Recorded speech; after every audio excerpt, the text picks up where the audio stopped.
Hari ini coba kalian tuangkan ya tiap kelompok untuk membuat suatu kesepakatan kelas dalam materi atau pembelajaran dari Bapak. Maaf? Nanti kesepakatan kelas kalian dibacakan di depan dan dipasangkan di dinding. Maaf ya? Ya, Bapak kasih waktu 15 menit. Ya.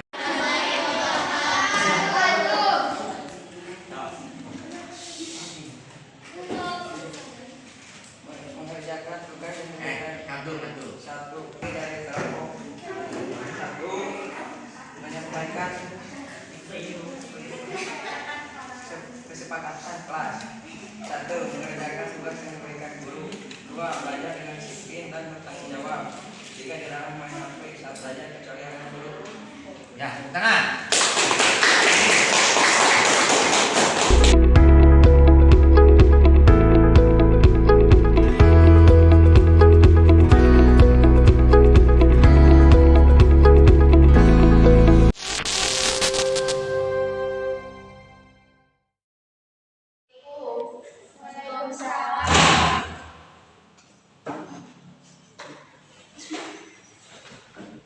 Siapa kenapa kamu terlambat? Tadi bantu-bantu dulu mama di rumah. Terus itu juga mau dibuka sepatunya. Kan udah ada bapak. Iya. Kan ada peraturan yang harus dibuka. Kan bisa dibuka dulu. Iya kan. Aku juga tahu. Ya kan aku cuma bilangin. Ih, kamu mah reset ya.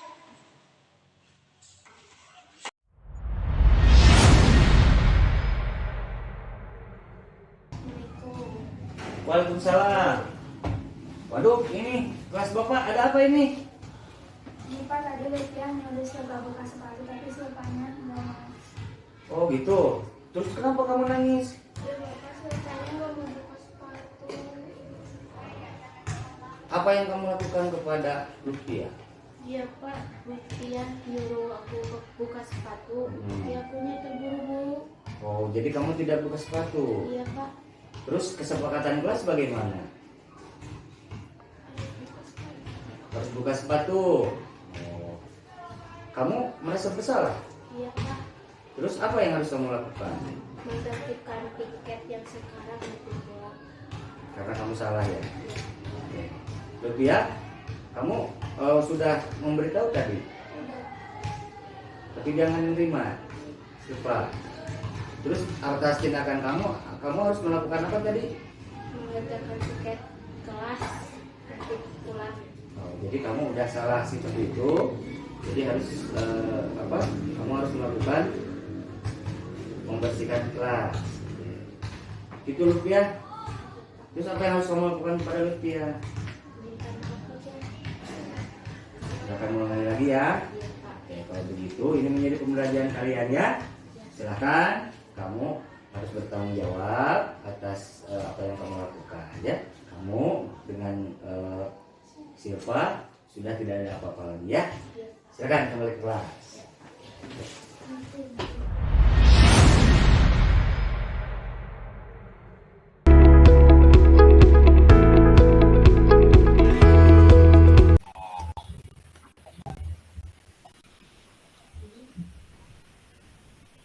Ya, siap. Dikawitan wae nya. Pak Yud, Pak Iwan. Assalamualaikum warahmatullahi wabarakatuh. Waalaikumsalam warahmatullahi wabarakatuh. Waalaikumsalam warahmatullahi wabarakatuh. Waalaikumsalam warahmatullahi wabarakatuh.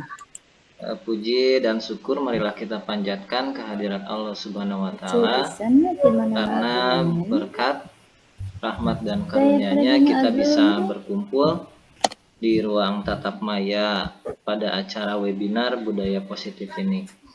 Tak lupa sholawat serta salam senantiasa tercurah kepada Nabi besar kita Nabi Muhammad SAW, kepada keluarganya, sahabatnya, sampai kepada kita, umatnya hingga akhir zaman.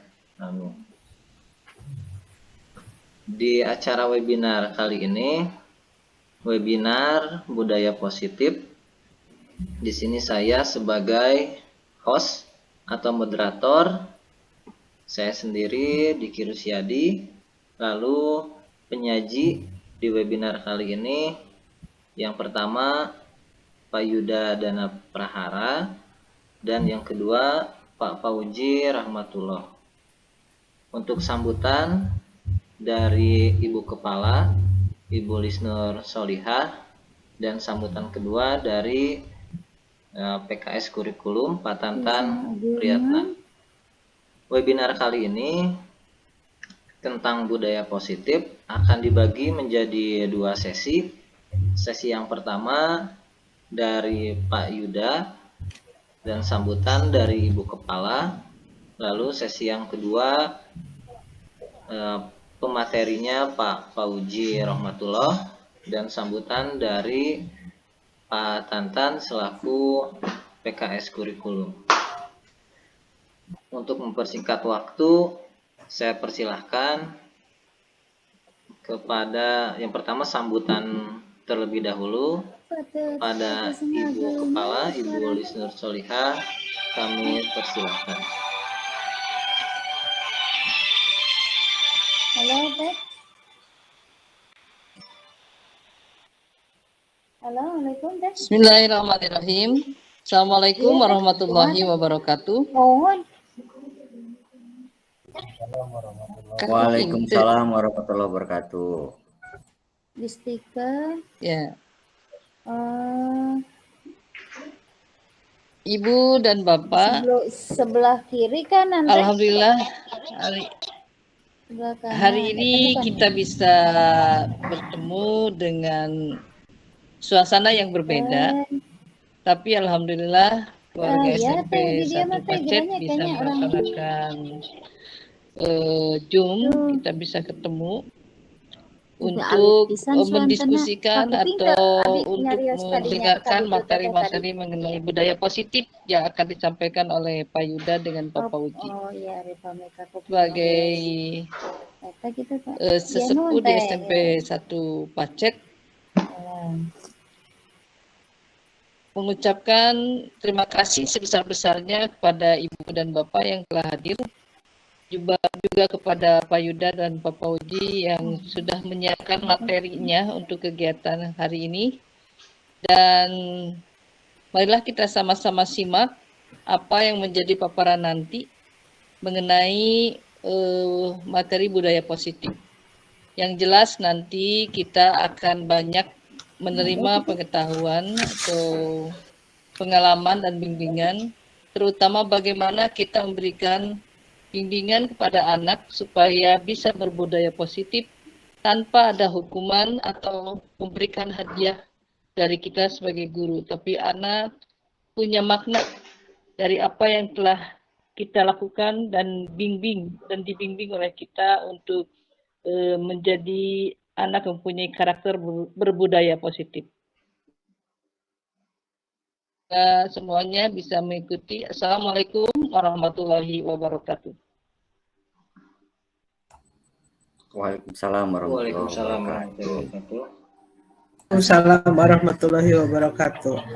Ya, terima kasih Bunda Ibu yang sudah memberikan sambutannya. Sudah, Pak? Ya, Bu. Dan selanjutnya saya persilahkan kepada Pak Yuda untuk memaparkan materi tentang budaya positif dan restitusi. Saya yakin materi ini sangat bermanfaat untuk kita sebagai guru tentang permasalahan-permasalahan anak, baik di kelas maupun di luar kelas. Saya persilahkan Pak Yuda untuk memaparkan materinya. Pak Yuda. Baik, terima kasih Pak Diki Rusyadi atas waktunya. Bismillahirrahmanirrahim. Assalamualaikum warahmatullahi wabarakatuh. Waalaikumsalam warahmatullahi wabarakatuh. Yang terhormat Ibu Kepala Sekolah SMP Negeri 1 Pacet, yang terhormat Bapak Wakasek Kurikulum Bapak Tantan Priyatna, yang terhormat Bapak Ibu Guru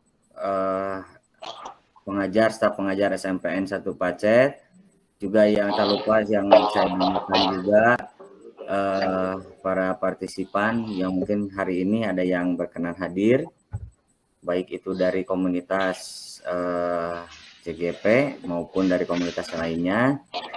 Hari ini alhamdulillah Bapak Ibu, pertama-tama saya ucapkan terima kasih yang sebesar-besarnya karena di waktu yang sangat mungkin Bapak Ibu hari ini harusnya istirahat, malam ini harusnya istirahat, tapi dapat bersedia dengan segala kerendahan hati untuk dapat menghadiri atau ikut berpartisipasi dalam diseminasi ataupun dalam sosialisasi budaya positif sebagai bagian daripada wujud daripada aktualisasi kami di program calon guru penggerak di angkatan 7. Bapak Ibu yang saya hormati, kali ini izinkan saya dengan Pak Pauji Patur Rahmatullah akan menyampaikan bukan materi atau ya istilahnya berbagi informasi karena yakin bahwa hal ini atau tema atau topik kali ini mungkin telah disampaikan juga waktu tempoh hari oleh Pak Diki, namun kali ini kami akan mencoba menguatkan, kemudian berbagi juga berkolaborasi untuk saling bersinergi dalam mewujudkan budaya positif di sekolah kita, wabil khusus di SMPN 1 Pacet. Salawat serta salam semoga tercurah limpahkan kepada junjungan kita semua Nabi besar Muhammad Shallallahu Alaihi Wasallam beserta para keluarganya, para sahabat, terutama sampai kepada kita selaku umatnya. Bapak Ibu, langsung saja Bapak Ibu ya, saya izin share screen karena mungkin waktunya mungkin cukup terbatas. Kali ini mungkin saya mohon Bapak Ibu izinkan saya untuk menyampaikan pemaparan yang akan saya sampaikan terkait dengan budaya positif. Namun sebelumnya mohon Bapak Ibu konfirmasi apakah sudah bisa tayang Bapak Ibu? Bisa dilihat?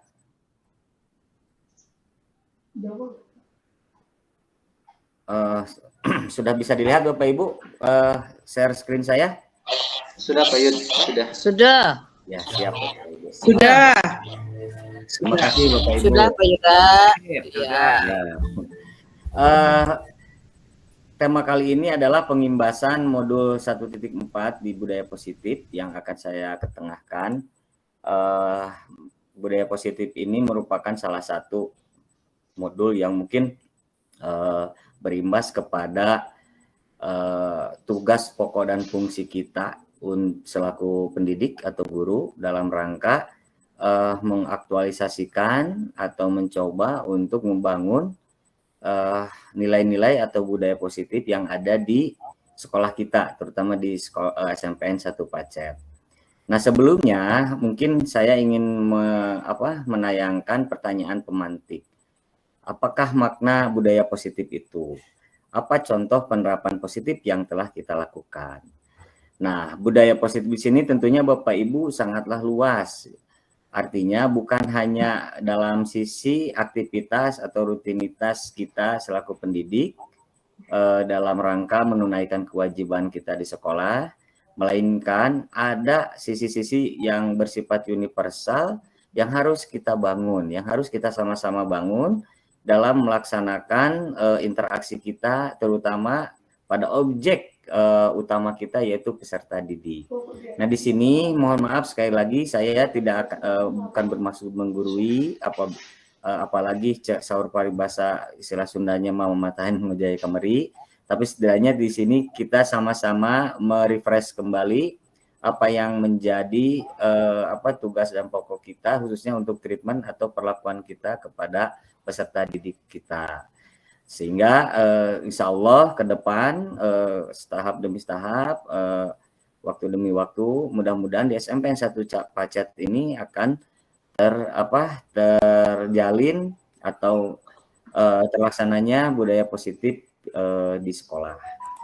Bapak Ibu semua yang saya hormati, budaya positif di sekolah ini merupakan salah satu prakarsa daripada semua pihak ya, bukan hanya saja ibu kepala sekolah, bukan hanya para PKS, Pak Atan dan lain sebagainya, namun sudah menjadi bagian yang harus menjadi terintegrasi menjadi nilai-nilai yang harus dibangun oleh seluruh stakeholder, terutama kita selaku pendidik dan juga anak-anak kita selaku peserta didik. Bahkan budaya positif di sini pun bisa saja terintegrasi dengan lingkungan komunitas pendidikan di kita. Salah satunya dengan orang tua siswa, komite, bahkan di lingkungan sosial tempat geografis SMPN 1 Pacet berada. Budaya positif secara harfiah ini yang saya sadur melalui beberapa teori, terutama dari teori yang dibangun oleh Diana Gosen, yaitu nilai-nilai kebiasaan di sekolah yang berpihak kepada peserta didik, agar mereka dapat berkembang menjadi pribadi yang kritis, penuh hormat, dan bertanggung jawab. Kenapa budaya positif harus dikembangkan? Karena kita sejatinya selaku pendidik ini harus berlandasan kepada konsep-konsep pemikiran Ki Hajar Dewantara. Nah, mungkin Bapak Ibu juga sudah pada paham apa yang disampaikan oleh konsep pemikiran Ki Hajar Dewantara, di mana kita selaku pendidik ini harus mempunyai sifat atau karakteristik yang harus bisa menjadi mengembangkan 5 pilar yang dikembangkan oleh Ki Hajar Dewantara. Salah satunya adalah bagaimana kita harus bisa menuntun, kemudian kita harus mempunyai paradigma menyemai benih, kemudian kita harus juga mengetahui dan memahami bahwa peserta didik sejatinya adalah memiliki 2 kodrat, yaitu kodrat alam dan kodrat zaman. Nah, dan lain sebagainya ya, termasuk bahwa peserta didik itu harus kita kembangkan menjadi sebuah insan yang memiliki budi pekerti luhur. Selanjutnya yang terakhir, bahwa kita selayaknya pendidik itu pun harus bisa mampu mengaktualisasikan bahwa kita ada di tempat di mana kita harus berhamba kepada anak. Arti berhamba kepada anak di sini adalah bukan berarti kita harus memohon-mohon kepada anak, tapi bagaimana anak atau peserta didik kita ditempatkan sebagai prioritas utama sesuai dengan kebutuhan mereka. Nah, ini landasan yang mungkin akan dibangun dalam kita menciptakan atau mengaktualisasikan budaya positif. Kemudian Bapak Ibu, paradigma membangun budaya positif tentunya haruslah kita coba untuk dapat harus kita coba dulu merubah pola paradigma kita yang dulu dengan perkembangan yang ada. Untuk membangun budaya positif di sekolah tentunya perlu menyediakan lingkungan yang positif, aman dan nyaman agar peserta didik kita itu mampu berpikir, bertindak, dan mencipta dengan merdeka, mandiri, dan bertanggung jawab. Yang kedua, aktualisasi budaya positif ini kerap dihubungkan dengan nilai kedisiplinan. Lazimnya disiplin erat kaitannya dengan kontrol. Dalam hal ini, kontrol guru dalam menghadapi peserta didik kita atau murid. Nah, ini yang akan kita bahas kali ini, yang akan lebih kita intens atau mendalam adalah bagaimana saya akan mengetengahkan bahwa paradigma budaya positif ini akan kental dengan dengan sikap atau nilai disiplin peserta didik. Nah, apa itu nanti nilai disiplin? Nanti kita akan bahas secara terperinci ya Bapak Ibu. Namun sebelumnya, bahwa kita harus sepakat dulu bahwa dalam menciptakan budaya positif, kita harus menaruh perhatian terhadap perubahan paradigma, terutama paradigma bagaimana kita bersikap atau menaruh perhatian terhadap disiplin positif. Nah, sejalan dengan itu, maka dalam teori kontrol yang dikembangkan oleh Dr. William Glasser dalam bukunya Kontrol Teori, bahwa sejatinya perkembangan saat ini bahwa ilusi guru itu mengontrol murid. Kemudian ilusi bahwa semua penguatan positif efektif dan bermanfaat. Ilusi bahwa kritik dan membuat orang merasa bersalah dapat menguatkan karakter. Ilusi bahwa orang dewasa memiliki hak untuk memaksa. Nah, ini adalah hal-hal yang mungkin kerap terjadi Namun menurut Dr. William Glasser, hal tersebut adalah merupakan sebuah ilusi. Karena kenapa? Seperti pernah ditayangkan oleh Pak Diki dulu, bahwa kita itu tidak bisa mengontrol murid. Artinya guru itu tidak mutlak harus mengontrol murid. Artinya muridlah yang dapat mengontrol dirinya sendiri. Yang bisa kita kembangkan adalah bagaimana kita mengantarkan murid tersebut dalam mendudukan atau mendirikan dia menjadi sosok sebagai seorang murid seutuhnya, seperti itu. Kemudian latar belakang daripada disiplin positif itu kita akan berangkat kepada teori stimulus dulu, atau teori yang dikembangkan oleh Stephen R. Covey. Dulu perkembangan dari sebuah teori bahwa terutama SR ya, ini saat sekarang ini kurang relevan karena stimulus respon ini ternyata seiring dengan perkembangan zaman ini, terutama dalam bidang pendidikan, ternyata ada lebih yang berkembang, yaitu teori kontrol.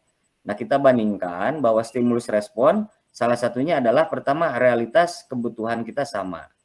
Nah, ternyata dipatahkan bahwa di dalam teori kontrol, realitas atau kebutuhan peserta didik terutama ya ternyata berbeda gitu. Kemudian dalam SR atau stimulus respon, semua orang melihat hal yang sama. Nah, dalam teori kontrol ternyata setiap orang memiliki gambaran yang berbeda. Kemudian kita mencoba mengubah orang agar berpandangan sama dengan kita dalam teori SR. Dalam teori kontrol ternyata kita berusaha memahami pandangan orang lain tentang dunia. Kemudian perilaku buruk dilihat sebagai suatu kesalahan dalam SR. Dalam teori kontrol semua perilaku memiliki tujuan. Orang lain bisa mengontrol saya dalam SR. Dalam teori kontrol hanya Anda yang bisa mengontrol diri sendiri.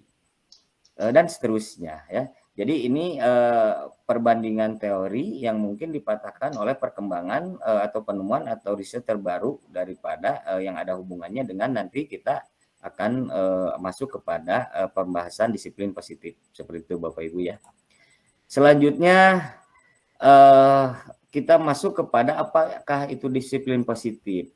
Nah, dalam rangka penayangan kali ini saya akan menekankan bahwa disiplin positif ini merupakan bagian daripada penumbuhan budaya positif di sekolah.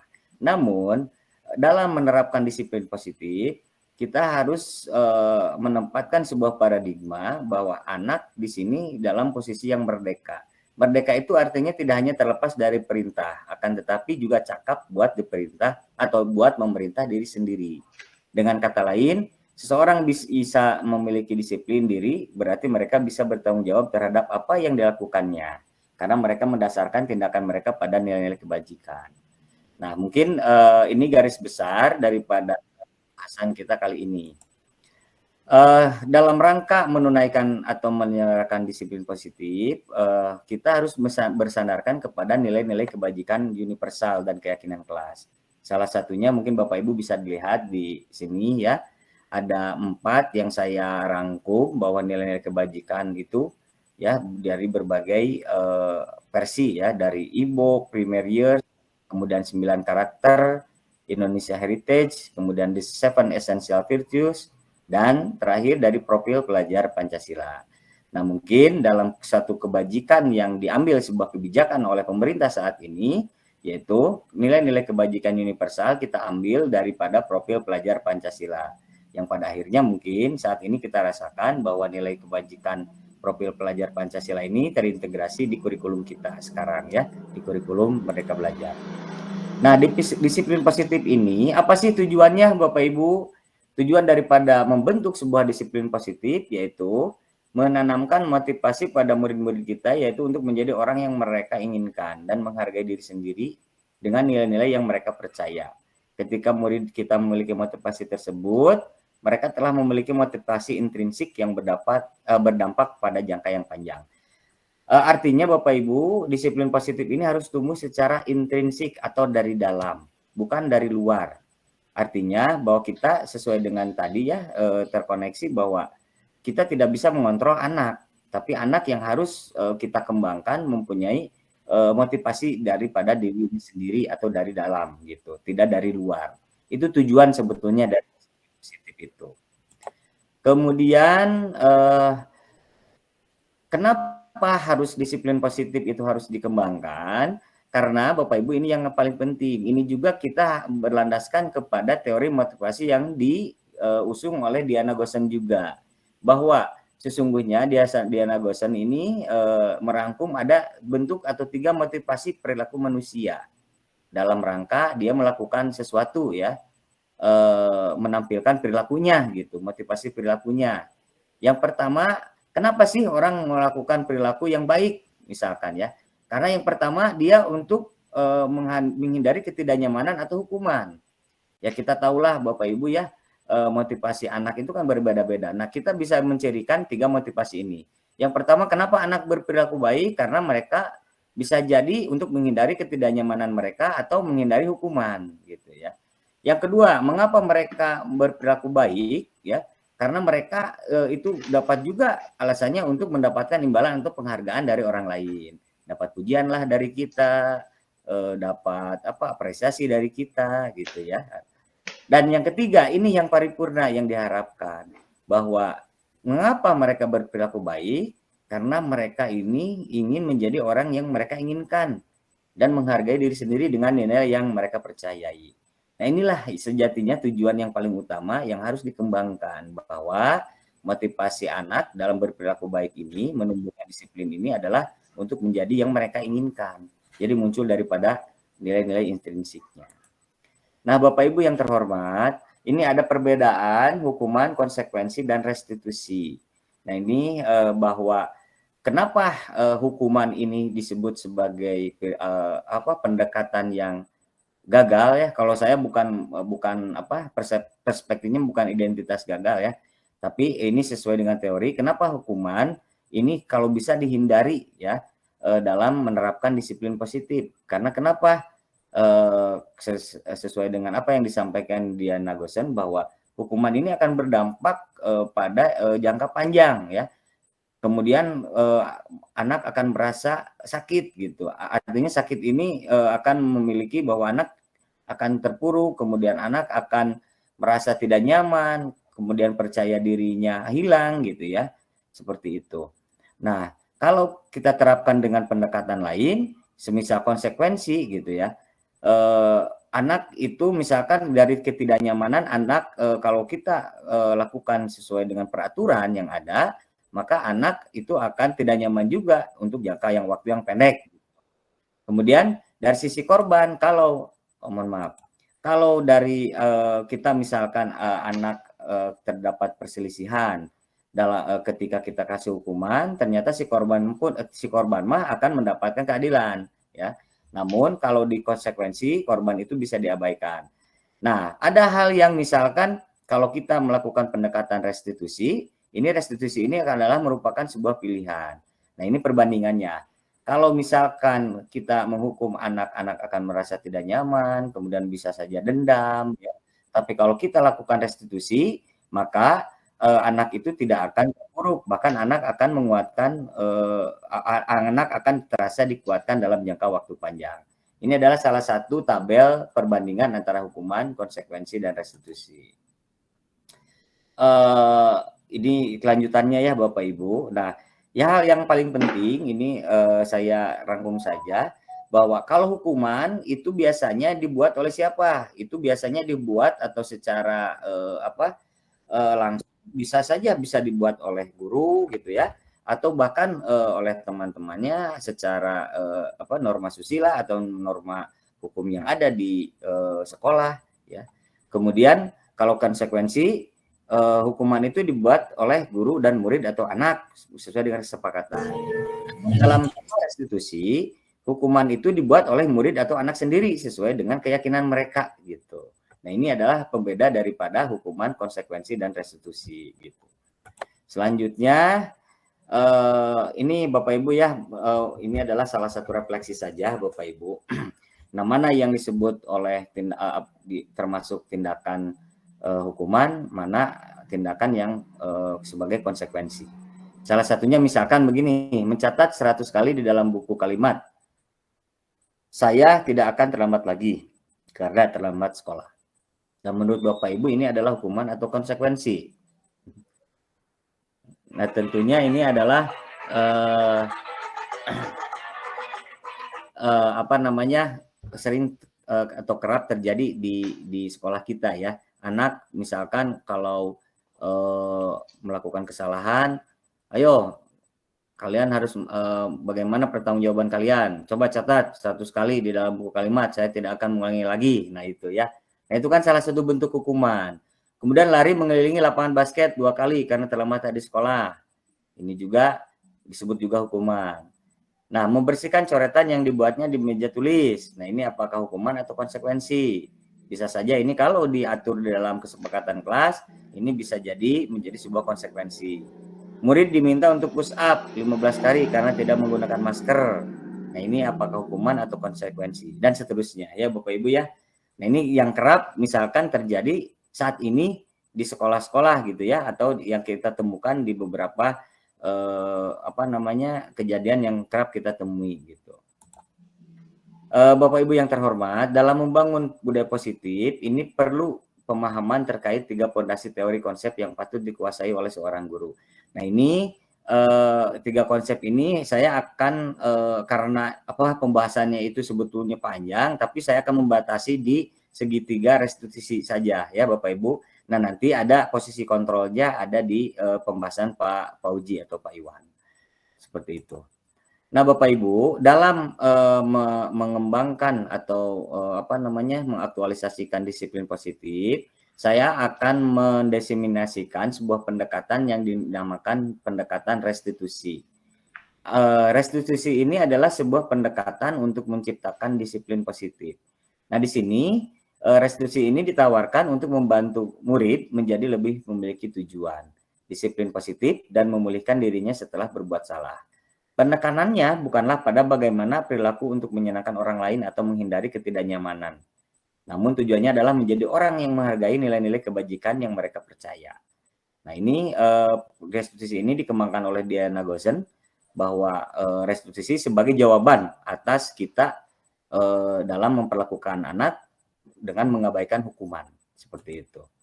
Nah, dalam restitusi terdapat 3 sisi Bapak Ibu dalam pengembangannya. Yang pertama ada menstabilkan identitas, yang kedua validasi tindakan yang salah, yang ketiga menanyakan keyakinan. Apa itu menstabilkan identitas? Nah, ini sekarang kita langsung ke tataran praktis Bapak Ibu ya. Kita langsung sajalah Bapak Ibu kita kasih contoh ketika anak didik kita ada yang bermasalah, baik itu ditangani oleh wali kelas ataupun di BP ya atau kita sebagai guru misalkan di kelas, ketika kita akan menggunakan segitiga restitusi ini adalah ada beberapa tahapan. Yang pertama kita harus meyakinkan stabilitas identitas anak. Nah, jadi anak tidak bisa dihakimi bahwa anak itu salah gitu ya karena telah berbuat misalkan onar ataupun nakal dan lain sebagainya. Tapi kita harus menjadi sebuah mengembangkan sikap reflektif dari anak itu sendiri, meyakinkan si anak dengan cara mengatakan kalimat-kalimat berikut ini ya, misalkan anak atau A gitu ya berbuat salah itu tidak apa-apa sih sebetulnya, tidak karena tidak ada manusia yang sempurna.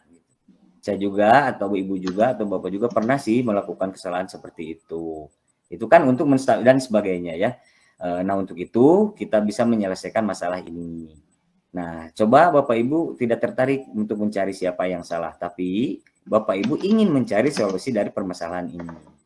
Nah seperti itu Bapak Ibu ya, salah satu menstabilkan kondisi psikologi anak ketika anak sedang bermasalah gitu dalam pendekatan segitiga restitusi. Yang kedua Bapak Ibu, setelah meyakinkan anak itu stabil dalam psikologinya, maka langkah yang kedua validasi tindakan yang salah. Jadi kalimat-kalimatnya adalah sebagai contoh seperti ini. Padahal kamu bisa melakukan yang lebih buruk dari ini kan, misalkan. Kamu pasti punya alasan mengapa melakukan hal itu.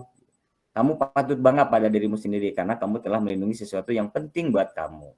Karena kamu itu boleh mempertahankan sikap itu, tapi kamu harus menambahkan sikap yang baru. Nah, ini salah satu contohnya Bapak Ibu. Jadi kita tidak langsung menjustifikasi bahwa anak itu salah walaupun betul-betul anak itu salah. Nah, jadi apa yang harus dilakukan?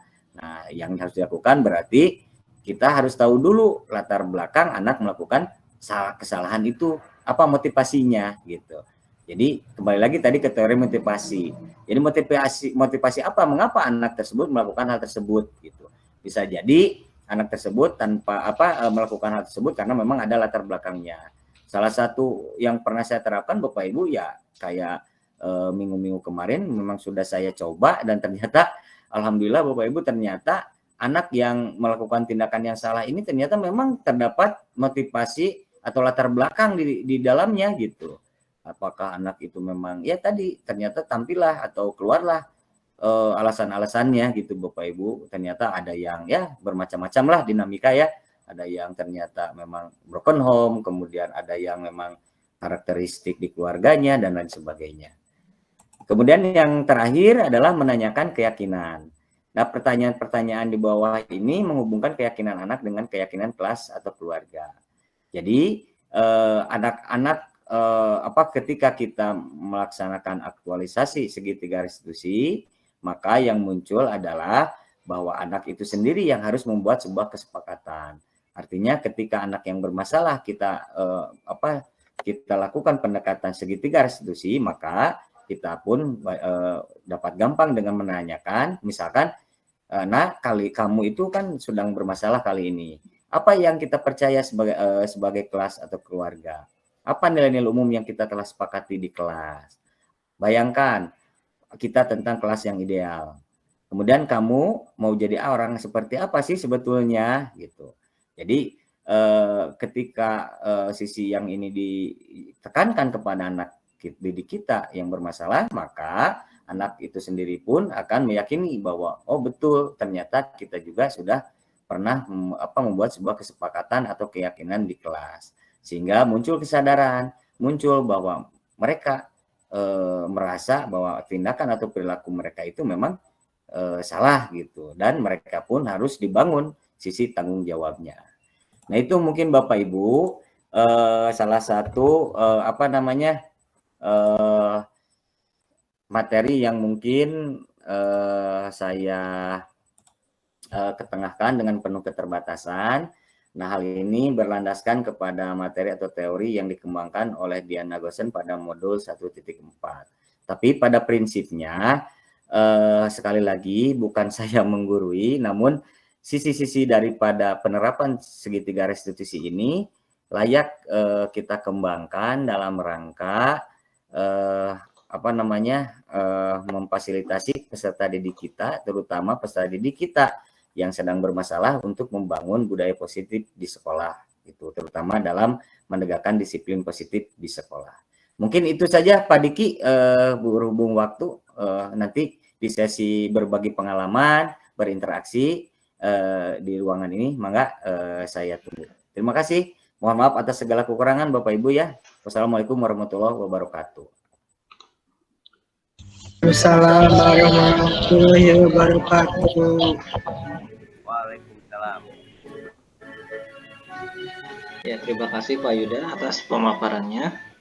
Ya, kita langsung lanjut terlebih dahulu ke sesi yang kedua. Untuk tanggapan dan pertanyaan bisa nanti setelah selesai pemaparan dari Pak Fauji. Sekarang kita masuk ke sesi yang kedua, pemateri dari Pak Fauji dan sambutan dari Pak Tantan. Untuk yang pertama, sambutan terlebih dahulu kami persilahkan Pak Tantan sebagai PKS Kurikulum untuk menyampaikan sambutannya. Terima kasih Pak Diki. Assalamualaikum warahmatullahi wabarakatuh. Waalaikumsalam warahmatullahi wabarakatuh. Yang terhormat Ibu Kepala Sekolah, yang terhormat rekan seperjuangan, para guru sebagai peserta pada webinar ini, juga yang saya hormati yaitu para pemateri pada kesempatan webinar ini. terima kasih juga kepada host atas kesempatannya. Ada beberapa hal mungkin yang dalam sambutan ini yang ingin disampaikan, walaupun nanti juga mungkin kita ada tanya jawab, bisa ngasih masukan dan sebagainya. Alhamdulillah kalau melihat pemaparan barusan dari Pak Yuda, sudah ada gambaran ya, bahwa budaya positif itu memang sangat diperlukan di sekolah. Apalagi kita punya modal, sekolah kita sudah punya modal, yaitu yang namanya pembiasaan sudah ada sejak dari dulu di sekolah kita. Tata tertib sudah ada, tinggal mungkin kita mengembangkannya saja, tinggal menambah, apalagi dengan adanya Bapak Ibu penggerak, guru penggerak di sini, semoga bisa menggerakkan di sekolah kita, khususnya di SMP 1 Pacet untuk lebih maju.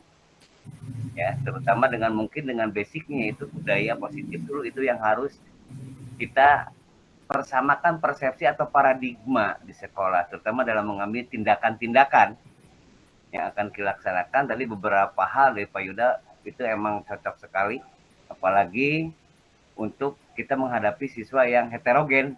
Di sekolah kita kan heterogen, dari mulai sudut geografisnya itu, selanjutnya dari segi ekonomi, orang tua heterogen. Jadi mungkin itu sambutan dari saya.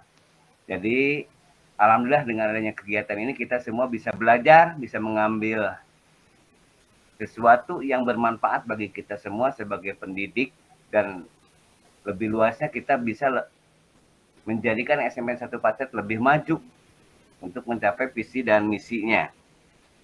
Dan saya berharap juga untuk para guru penggerak di SMP 1 Pacet, mudah-mudahan bisa menggerakkan seluruh elemen yang ada di SMP 1 Pacet demi tercapainya tujuan kita bersama.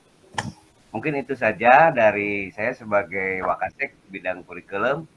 Semoga kegiatan ini bermanfaat bagi kita. Wassalamualaikum warahmatullahi wabarakatuh. Waalaikumsalam warahmatullahi wabarakatuh. Ya, terima kasih Pak Tantan atas sambutannya. Dan sekarang masuk ke ruang berbagi. Bapak Ibu semua bisa saling menanggapi atau menambahkan atau juga bisa bertanya. Saya persilahkan kepada Bapak Ibu guru untuk menanggapi, bertanya atau menambahkan dari materi yang sudah dipaparkan oleh Pak Yuda dan Pak Pauji. Saya persilahkan. Barangkali Pak Rohmat.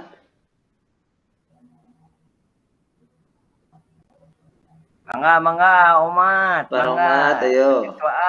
Siswaan. Pak Usman, Pak Haji, terus di Kopea. Mangga.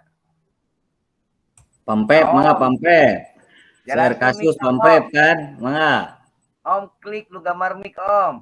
Ya Pak Om. Sehat Pak Om, mangga. Mangga diklik yang gambar mic-nya Om. Om. Boleh juga menambahkan sedikit lagi Pak Diki ya. Ya Pak Iwan, mangga. Ya. Jadi Bapak Ibu sekalian, ternyata di sekolah kita ini Bapak Ibu guru kita sudah hebat-hebat, pokoknya Pak Diki sudah hebat-hebat. Walaupun secara tidak langsung itu tercatatnya sebagai posisi apa gitu ya. Khususnya dalam bidang 5 posisi kontrol tadi.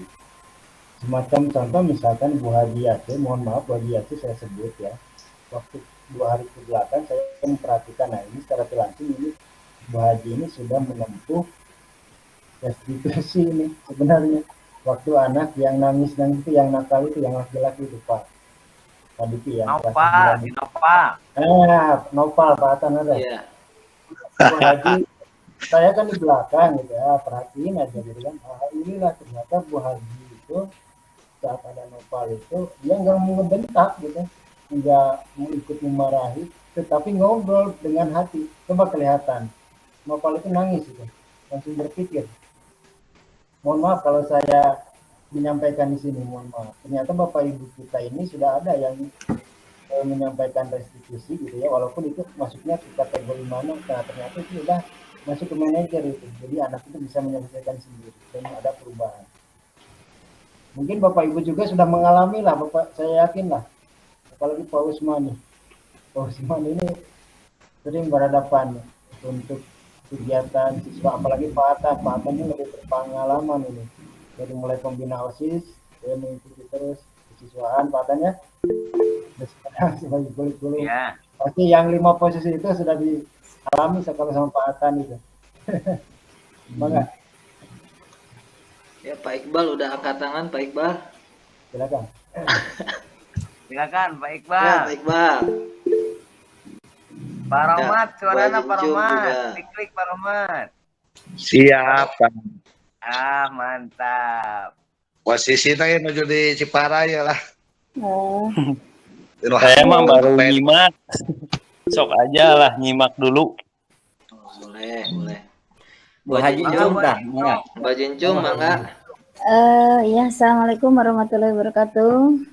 Waalaikumsalam Waalaikumsalam warahmatullahi Wabarakatuh. Mungkin di sini saya mau bertanya atau apa ya?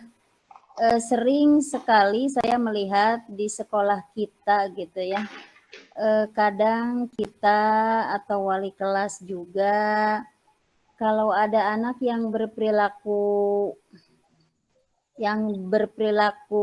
penyimpang gitu atau ada masalah di kelas, jadi selalu memanggil dengan ada perjanjian gitu ya, terus-terusan berperjanjian. Tetapi setelah saya diteliti yang anak itu selalu ditegur dengan di depan orang gitu ya, dengan di depan guru-guru, banyak guru di ruang guru gitu. Ternyata si anak itu ada dua kemungkinan dia jadi malu, dipermalukan, dia memang berhenti, atau yang kebanyakan justru kala dia itu bertingkah lebih aneh gitu ya. Bahkan naon panginten upami saur bahasa Sunda mah kalah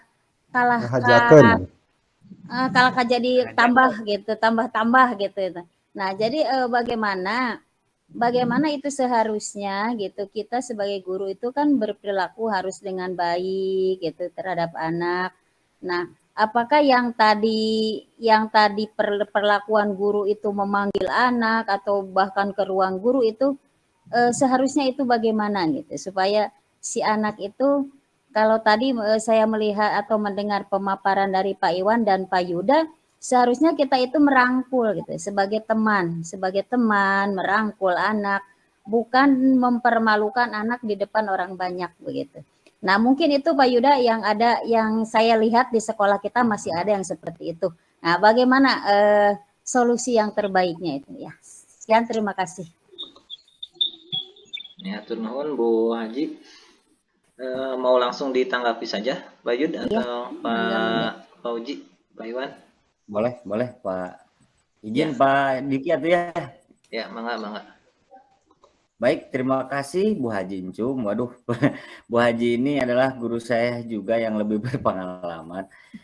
Betul sekali Bu Haji, seperti apa yang telah kita alami bersama, bahwa kan dinamika atau karakteristik anak itu kan berbeda-beda ya, tergantung tingkat atau permasalahan yang mereka alami. Nah, tadi betul kata Bu Haji, saya sepakat, mohon maaf sekali Bapak Ibu semua, ketika kita menangani anak, ya sesuai dengan teori yang berkembang dan sesuai riset juga yang berkembang, betul Bu Haji, saya 1000% sepakat bahwa ketika anak bermasalah, itu kan anak ada sisi psikologisnya yang yang terganggu dan bermasalah. Tidak elok sepertinya ketika kita menangani masalah, ketika kita mentreatment anak itu di depan umum. Nah, mengapa ada ruangan BK atau BP itu halnya sebagai salah satu upaya dalam menstabilkan identitas mereka gitu ya. Jadi mengapa anak itu tidak serta-merta bahwa kita harus menangani anak langsung di muka umum atau di depan umum, karena betul nanti anak itu pasti tergoncang psikologinya. Bukan mengatasi masalah tapi akan menambah masalah. Nah, seperti apa yang tadi saya sampaikan bahwa identitas distabilkan itu perlu. Jadi sebelum kita menangani masalah, anak itu harus dibawa dulu kan ketenangannya. Kenapa kamu melakukan hal tersebut? Makanya anak kan itu harus menanyakan keyakinannya dulu. Kemudian baru kita masuk kepada validasi tindakannya atau masalahnya seperti apa. Nah, yang kita bangun posisi kita, betul kata Pak Iwan atau betul kata teori tersebut, bahwa kita itu harus menjadi memposisikan kalau bisa sebagai manajer. Karena kalaupun teman juga, Ibu, mohon maaf, kalau kita memposisikan teman itu juga sisi positifnya kata Pak Iwan tadi betul. Anak semakin dekat dengan kita, hatinya bisa disentuh oleh kita. Namun ada sisi negatifnya Bapak Ibu. Tadi mungkin saya menambahkan dari Pak Iwan bahwa kalau kita ada di posisi teman, nanti anak itu pun akan tergantung kepada kita gitu ya, akan tergantung hanya ke guru itu saja. Sehingga anak misalkan apresiasi yang akan dikembangkan adalah kepada guru itu saja gitu. Contoh misalkan anak dekat dengan Pak Atan, mereka akan tergantung hanya Pak Atan karena Pak Atan lah hanya yang bisa menyelesaikan masalah saya.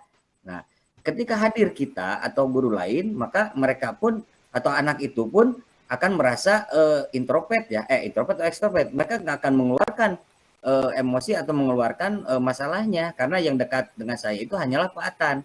Nah, ini adalah salah satu ketika kita salah satu dampak kita memposisikan sebagai teman.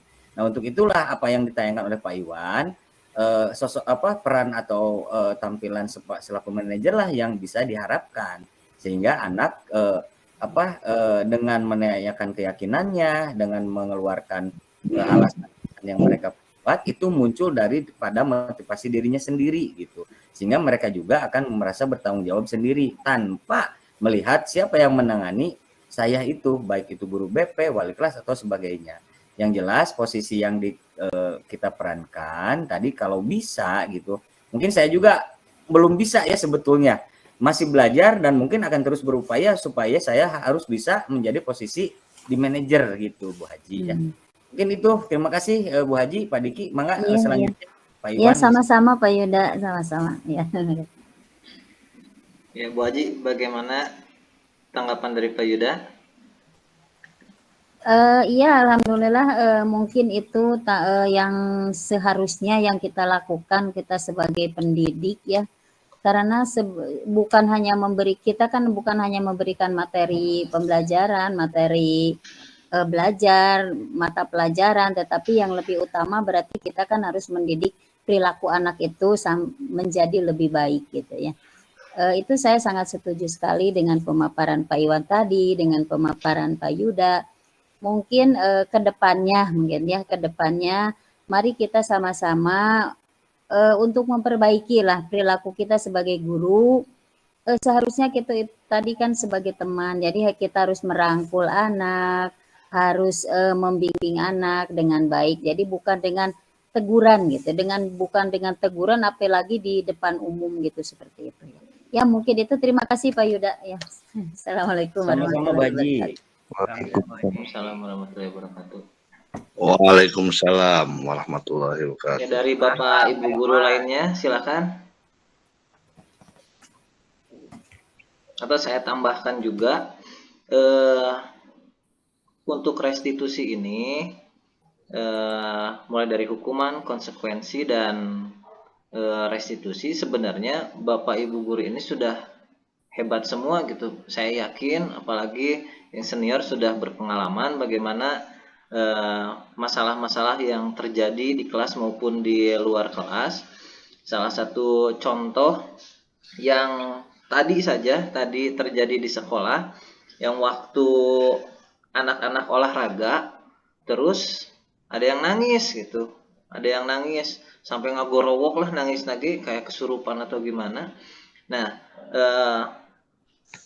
penanganannya karena mungkin Bu Ina sudah berpengalaman di BK, anak tersebut jadi luluh gitu. Ketika ditarik terus ditanya dari hati ke hati oleh Bu Ina, dia diam gitu. Jadi mungkin anak itu ingin ada perhatian atau apa ya, kurang tahu. Yang pasti setiap anak punya karakternya masing-masing. penanganannya pun pasti berbeda-beda setiap anak gitu. Lalu juga sama dulu ada di kelas 7 apa gitu. Jadi yang diam gitu ya. Kebetulan ada Pak Usman. Nah, Pak Usman. Gitu ya, Pak Usman juga secara tidak langsung sudah menerapkan proses restitusi gitu, dari hati ke anak. Yang anaknya tersebut itu tidak bisa jadi diam di kelasnya sampai seperti kejam, tangannya keras gitu. Tapi dengan pendekatan sedikit demi sedikit akhirnya dia ikut belajar lagi seperti biasa gitu. Tidak tahu ada jampe apa atau apa gitulah dari Pak Usman mah gitu. Jadi anak tersebut bisa belajar lagi seperti biasa. Usman mah. Iya. Usman mah. Mbah Depoan. Nah, jadi itu setiap guru pasti punya caranya masing-masing, bahwa proses restitusi ini cara penanganan anak sudah pernah dilakukan di kelas saat mengajar atau sebagai wali kelas juga. Lalu yang kedua, yang keyakinan kelas. Nah, yang di kurikulum Merdeka ini sebetulnya banyak sekali istilah-istilah baru lah, istilah-istilah baru. Dimulai dari masuk ke kelas, kita membuat kesepakatan kelas.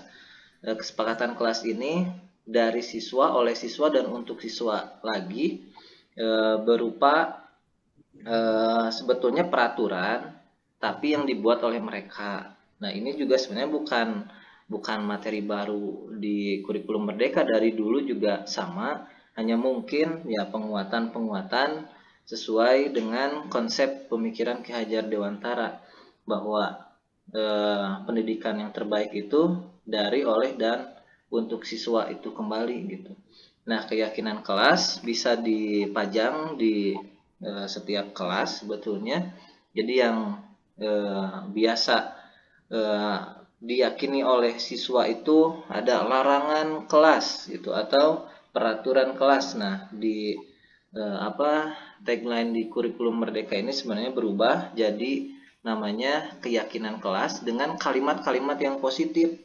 Itu kalau biasanya larangan kelas tidak boleh terlambat. Nah, kata tidak boleh itu harusnya diganti dengan kalimat-kalimat yang lebih positif. Misalkan datang tepat waktu. Itu ya, bukan kalimatnya tidak boleh telat. Nah, jadi dengan kalimat yang lebih halus gitu, lebih positif untuk siswa.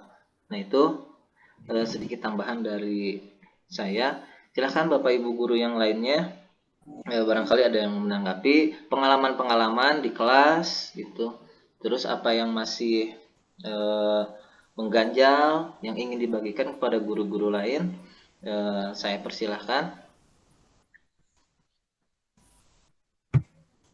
Mangap.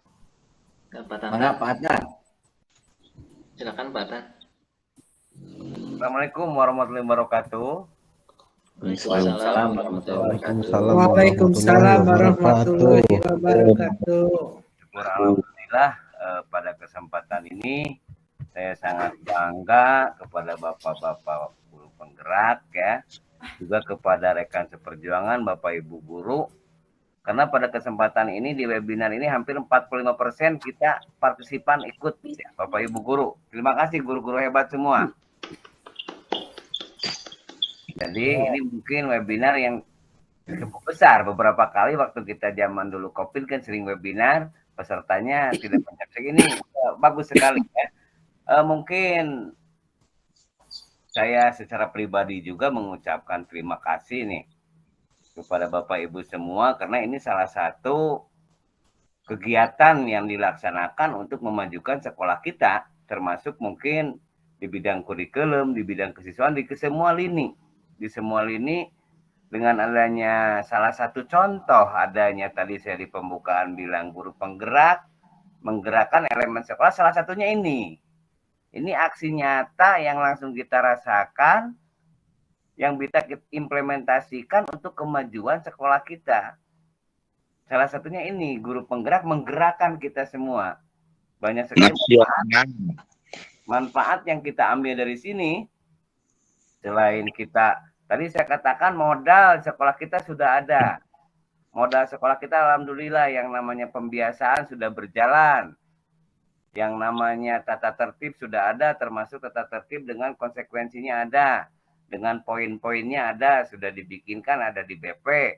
Nah, tinggal mungkin sosialisasi juga bukan hanya kepada siswa, termasuk mungkin tadi kalau kita menyimak dari Bu Haji Incum kepada guru juga. Mungkin itu supaya kita satu kata seirama semua bertindak, bukan bertindak yang lain daripada yang sekarang seharusnya. Jadi bertindaknya sama-sama supaya tadi kata Pak Yuda betul, bukan hanya fokus ke seseorang, nanti anak hanya fokus misalkan kena curhat, dia bisa di pendekatannya bagus dari seorang guru ke dia terus. Ada guru yang sedikit agak memperingati walaupun halus malah benci dia ke guru tersebut. Nah, makanya yang diperlukan itu seragam tindak. Saya sangat bangga sekali, saya sangat antusias. Suatu saat mungkin kita adakan, kita bedah yang namanya tata tertib SMP 1 Pacet. Ya, kita bedah budaya-budaya demi budaya positif yang ada di kita. Budaya positif yang pernah ada, yang sudah ada, kita laksanakan kembali yang bagusnya. Terima kasih juga kepada tim GDS ya, dari bantuannya Bapak-Bapak guru olahraga, bukan olahraga, dari tim kesiswaan, Pak Usman dan guru-guru yang lainnya yang sudah mulai sekarang tiap pagi kalau datang sudah mulai ada senyum sapa salam, itu minimal kan sambutan kita terhadap siswa. Manfaat lainnya kita minimal mengontrol juga siswa nih masuk ke siapa yang kesiangannya sampai hafal ya. Ibu kepala juga sampai hafal, oh grup si mantan datang pasti kesiangan gitu. Nah mungkin itu tugas kita. Jadi yang namanya tugas guru bukan hanya ngajar budak nu lempeng nu baik enggak. Yang namanya guru itu kan otomatis kita ada tantangan. Nah, bagaimana kita menyikapi tantangan tersebut dengan baik dan berhasil, itulah kebanggaan kita, keberhasilan kita. Yang mungkin yang harus kita semua sekarang tanamkan dengan pembiasaan, dengan sosialisasi tatib dan sebagainya, supaya terciptanya nanti itu yang namanya motivasi intrinsik. Kalau menurut teori ya Pak Yuda ya Pak Diki ya, motivasi intrinsik. Jadi menumbuhkan kesadaran siswa. Ya betul Pak. Menumbuhkan kesadaran siswa untuk tidak berbuat yang di luar norma, mungkin itu. Jadi KPD kapayuna mah guru teh siswa teh sadar soal anak eta, mungkin proses menumbuhkan itu yang cukup akan kita laksanakan sulit dan memerlukan waktu. Kita tidak bisa instan. Alhamdulillah dengan tahun sekarang kan 2002 2003 banyak tenaga-tenaga muda, potensi-potensi muda yang nantinya bisa lebih memajukan SMP 4 Pacet ini. Mungkin kalau dari saya selaku boleh dibilang enak penginten terserada senior, sakedik kayak kena senior langsung PAC dan sebagainya. Makin pemungkintan transparansiun atau serada disebat abah penginten. Ada beberapa pengalaman yang kurang lebih emang kami lama juga di bidang, saya cukup lama di bidang pembiasaan untuk disiplin positif dari mulai pembina OSIS dulu itu. Alhamdulillah sekolah kita sekarang udah enak. Kalau dulu saya mengalami Pak Iwan mungkin ikut Pak Cahyaman, Pak Iwan memerik budak dugi ka luar decacan di benteng, dugi ka sawah, ka pungkur memerik budak dugi ka pengker dan sebagainya. Kawalungan. Itu kan nostalgianya. Alhamdulillah enak terus. Apalagi kita didukung oleh Ibu Kepala yang sangat mendukung kegiatan positif kita. Jadi mungkin saya bukan pertanyaannya, pernyataan saja rasa bangga saya, ajakan saya kepada adik-adik junior saya, bukan junior lah, rekan-rekan seperjuangan saya. Mari kita laksanakan mungkin beberapa teori-teori yang bagus itu dari guru penggerak, kita implementasikan, kita bersama-sama demi kemajuan SMP kita ini. Mungkin itu saja dari saya. Terima kasih atas sekali lagi. Guru hebat semuanya, hampir sekarang 21 orang yang 45%. Jam 9:30 masih standby. Terima kasih ke semuanya. Assalamualaikum warahmatullahi wabarakatuh. Waalaikumsalam. Waalaikumsalam warahmatullahi wabarakatuh. Ya, atur nuhun Pak Atan, berbagi pengalaman berharga untuk kita, untuk kemajuan sekolah kita juga. Pak Yuda, Pak Diki, ada tambahan? yang menguatkan aja ya tanggapan. Ya. Terima kasih. Assalamualaikum warahmatullahi wabarakatuh. Atas apa yang disampaikan oleh Pak Iqbal, Pak Rohmat, kemudian Bu Haji, kemudian Pak Atan tadi ya, kemudian Pak Aom, maka mungkin bukan konklusi ya istilahnya ya, kita kembali kepada apa yang telah kita sepakati tadi, apa yang telah kita paparkan. Betul, secara pribadi memang walaupun saya 12 tahun pernah menangani juga di sekdi kesiswaan, kemudian saat ini bergabung dengan Bapak Ibu Guru, bahwa di dinamika yang berkembang, bahwa siswa itu akan selalu terdapat masalah-masalah dengan tingkat atau level sesuai dengan kodrat dan zamannya anak gitu ya Bapak Ibu semua. Kita sadar bahwa kita dilahirkan atau kita ada ini di sektor di mana kita bukan hanya sebagai tugas pokok fungsi kita mengajar, tapi yang lebih penting adalah mendidik tadi. Nah, mendidik di sini adalah hal yang memang secara kata, secara etimologis itu mudah diucapkan. Namun berjuta upaya, berjuta tantangan yang mungkin akan kita hadapi dalam tataran pelaksanaan pengayoman terhadap peserta didik. Betul apa yang disampaikan oleh Pak Rohmat tadi, bahwa sejatinya keteladanan yang harus kita tampilkan bukan hanya semata kita harus menampilkan aturan, kita harus menampilkan tata tertib, tapi bagaimana upaya kita mensinergikan antara perilaku kita dengan perilaku anak gitu, seperti itu. Nah, disinilah hadir restitusi, di mana bahwa anak itu pasti terdapat latar belakang atau terdapat perilaku-perilaku yang membawa diri pada dirinya masing-masing, sehingga tampilan yang keluar anak itu atau peserta didik itu akan berafiliasi dengan lingkungannya gitu. Artinya di sini bahwa proses restitusi, penguatan terhadap anak, bahwa restitusi ini adalah ranahnya adalah di komunitas pendidikan ya Bapak Ibu. Nah, seperti apa yang tadi Pak Iqbal katakan, bahwa betul ketika ranahnya sudah masuk kepada pelanggaran yang tindak pidana, contohlah mohon maaf nih, menyentuh kepada ranah tindak pidana, itu kan sudah bukan ranah restitusi lagi. Artinya itu kan ada lembaga yang lebih berwenang gitu. Tapi ketika anak masih tercatat sebagai siswa, berarti anak tersebut menjadi tanggung jawab kita. Apapun permasalahan anak, kita anggap bahwa masalah anak itu masalah peserta didik. Jadi tidak bisa kita bawa kepada ranah anak yang melanggar pidana. Kemudian tindakan apa ya sih sebetulnya yang harus kita kembangkan kepada anak. Anak jangan sampai merasa berbuat salah.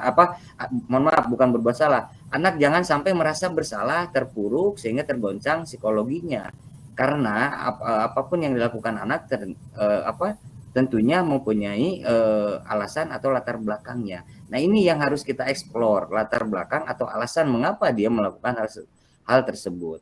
Dan saya yakin solusi itu akan selalu ada ketika misalkan memang ada itikat baik daripada anak tersebut.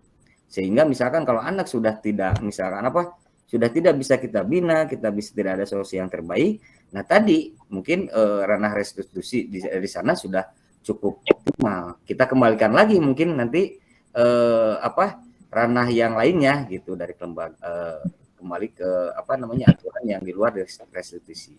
Mungkin seperti itu Pak Diki, Bapak Ibu guru yang lainnya boleh mangga disampaikan sebelum nanti konklusi. Terima kasih. Assalamualaikum. Waalaikumsalam warahmatullahi wabarakatuh. Waalaikumsalam warahmatullahi wabarakatuh. Ya, terima kasih Pak Yuda, juga Pak Iwan, Pak Fauji Rahmatullah.